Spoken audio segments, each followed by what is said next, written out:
इमाम हसन रजी अल्लाह ताला अन्हा 27 सफर की रात सोए हुए थे। अचानक नींद से बेदार हुए। हजरत ज़ैनब रजी अल्लाह ताला अन्हा इबादत में मसरूफ थी। आपने नींद से बेदार होकर हजरत ज़ैनब को आवाज दी और हजरत ज़ैनब इमाम हसन की तरफ मुतवज्जा हुई। हजरत हसन रजी अल्लाह ताला फरमाने लगे कि मैंने ख्वाब में नाना जान, अम्मी जान और बाबा जान को देखा कि मुझे जन्नत की सैर करवाते हैं। मैंने नाना जान से अर्ज किया कि आप मेरे हालात से बाखबर हैं। मुझे तमाचे लगाए गए, मेरे पैरों तले से मुसल्ले खींचे गए, कितना सताया गया। मेरे सामने इस वक्त मदीने में मेरे वालिदैन को गालियां दी गई। या रसूल अल्लाह, मैं उस दौर से गुजर रहा हूँ। आका अलैहिस्सलाम ने फरमाया कि सब्र करो, तुम बहुत जल्द हमसे आकर मिलने वाले हो। इमाम हसन रज़ी अल्लाह ताला अन्हा ने एक और ख्वाब देखा कि आपकी पेशानी पर कुल हुवल्लाहु अहद यानी सूरत इखलास शरीफ लिखी गई है। ये ख्वाब जब आपने लोगों को सुनाया तो लोग खुश हुए, लेकिन आपके शागिर्द सईद इब्न मुसीब ने सुना तो फरमाया कि मौला,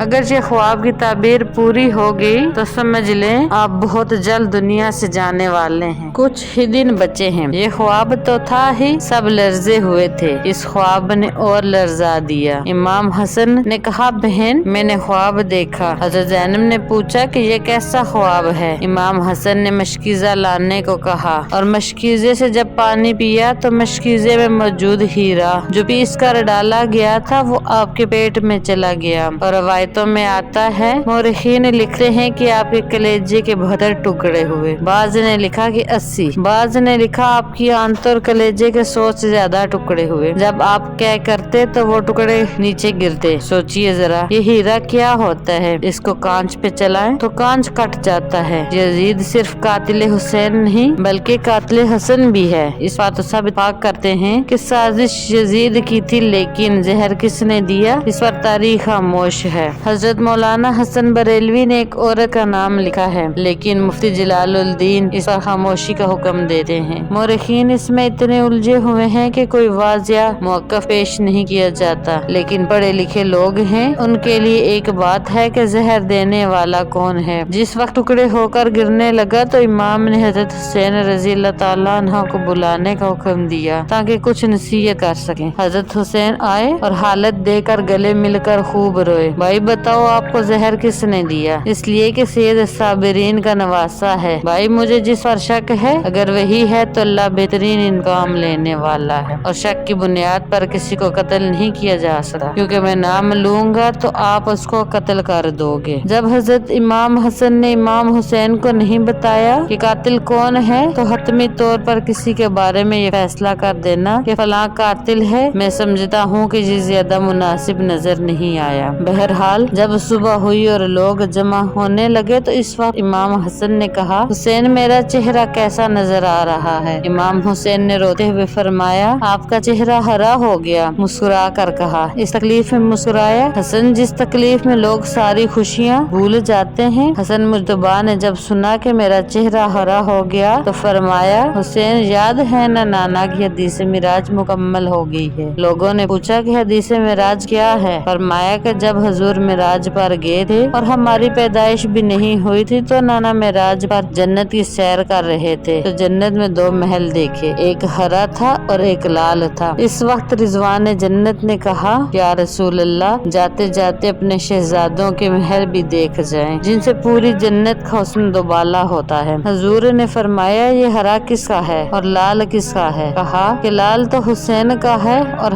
हरा हसन का है। मेरे हजूर ने पूछा, रिजवान ये तो बताओ कि हसन का हरा क्यों और हुसैन का लाल क्यों? तो रिजवान की गर्दन झुक गई और आंखों में आंसू आ गए। अहले बैत की मोहब्बत में रिजवान जन्नत भी रोता है, जबकि जन्नत में कोई रो नहीं सका। जन्नत वो जगह है जहाँ रोया नहीं जाता, लेकिन ये शहादत हुसैन है, इसे जब जब भी याद किया जाता है तो जन्नत रिजवान भी रोता हुआ नजर आता है। रिजवान की अर्ज करने की हिम्मत न हुई। हजरत जिब्राइल अलैहिस्सलाम आए और अर्ज किया, या रसूल अल्लाह सल्लल्लाहु अलैहि वसल्लम, मैं बताता हूँ, अल्लाह के हुक्म से ये हरा इसलिए है कि हजरत हसन रज़ी अल्लाह ताला अन्हु को जहर दिया जाएगा और इनका चेहरा और जिस्म हरा हो जाएगा, और हजरत हुसैन रज़ी अल्लाह ताला अन्हु को करबला में शहीद किया जाएगा और शहादत की वजह से खून से सारा जिस्म लाल हो जाएगा। इस اس لیے حسن کا ہرا اور حسین کا لال محل ہے۔ دیکھا حضور صلی اللہ علیہ وآلہ وسلم کی حدیث معراج پوری ہو رہی ہے۔ اس کے بعد حضرت حسن رضی اللہ تعالیٰ عنہ نے لوگوں کو جاننے کا حکم دیا اور گھر والوں کو ٹھہرنے کا کہا۔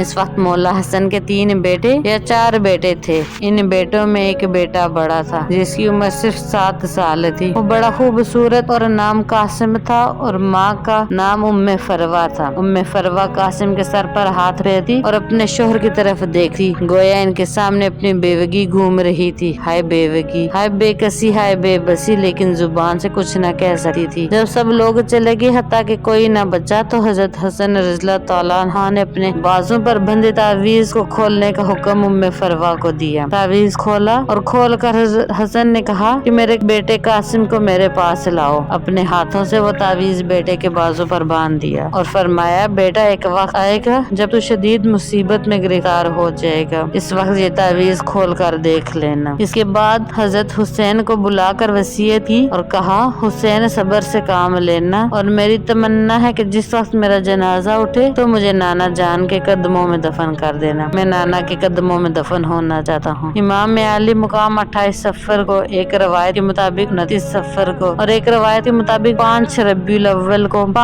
الاول کو شہید ہو گئے۔ اس طرح سے آپ کا پورا جسم ہرا ہو چکا تھا اور اندر کی آنتوں کے ٹکڑے کہہ کی صورت میں باہر آ کر گرے ہوئے تھے۔ حضرت حسن رضی اللہ تعالیٰ عنہ کی شہادت ہوئی تو آپ کی تدفین کے لیے جنازہ اٹھایا گیا، لیکن یہ بھی تاریخ کا بدترین باب ہے کہ جب جنازہ باہر لے کر آئے اور حضور کے روزے مبارک میں حضرت حسن کو دفن کرنا چاہا تو بنو امیہ کے وہ غلیظ، جسے دنیا مروان کہتی ہے، بدترین آدمی جس پر آقا نے لعنت کی، اس نے کہا کہ میں ان کو دفن نہیں ہونے دوں گا۔ امام حسین نے کہا، میرے بھائی کی وصیت ہے، میں دفن کروں گا۔ یہاں تک کہ مورخین نے لکھا، اس ظالم نے کمان سے تیر نکالا اور امام حسن کے لاشے پر چلانا شروع کر دیا۔ ایک بندہ جو شہید ہو چکا اس پر بھی تیر چلائے۔ مرے ہوئے انسان کا تو دشمن بھی احترام کرتا ہے۔ مروان کیسا ظالم تھا، نانا کے قدموں میں نواسے کو لے جایا جا رہا ہے تو تلوار سے جنازہ روک لیا اور جنازے پر تیر اور تلوار چلانا شروع کر دیے۔ بعض روایت میں آتا ہے جنازہ حسن پر تیر چلائے۔ حضرت زینب رضی اللہ تعالیٰ عنہا نے کہا کہ فاطمہ کے 2 بیٹوں کے جنازے میں نے دیکھے ہیں، حسن کو تو 2 بار کفن ملا اور حسین کو تو 1 بار بھی کفن نہ ملا۔ لوگوں نے کہا، حسن کو 2 بار کفن کیسے ملا؟ کہا کہ جب مروان نے حسن کی لاشے پر تیر چلایا تو وہ تیر لگا تو وہ حسن کے کفن سے خون کے فوارے نکل پڑی۔ اس وقت لوگوں نے کہا کہ ایک کفن پر اب دوسرا کفن بھی لپیٹ دو تاکہ حسن کو رنگین کفن میں لے کر نہ جائیں بلکہ ایک کفن اور دے دیا جائے۔ یہ بھی حضرت حسن رضی اللہ تعالیٰ عنہ کی کرامت ہے کہ وہ وصال کے بعد بھی تیر لگنے سے آپ کے جسم سے خون نکلا۔ کسی نے امام حسین سے کہا، شہزادہ حسن رضی اللہ تعالیٰ عنہ کی یہ وصیت تھی کہ مجھے حضور کے قدموں میں دفن کریں، لیکن انہوں نے یہ بھی کہا تھا کہ اگر مروان آڑے آئے تو مجھے امی جان کے قدموں میں دفن کر دینا۔ آپ اس پر بھی عمل کر سکتے ہیں۔ پھر امام حسن رضی اللہ تعالیٰ عنہ کو حضرت فاطمہ رضی اللہ تعالیٰ عنہا کے قدموں میں دفن کر دیا۔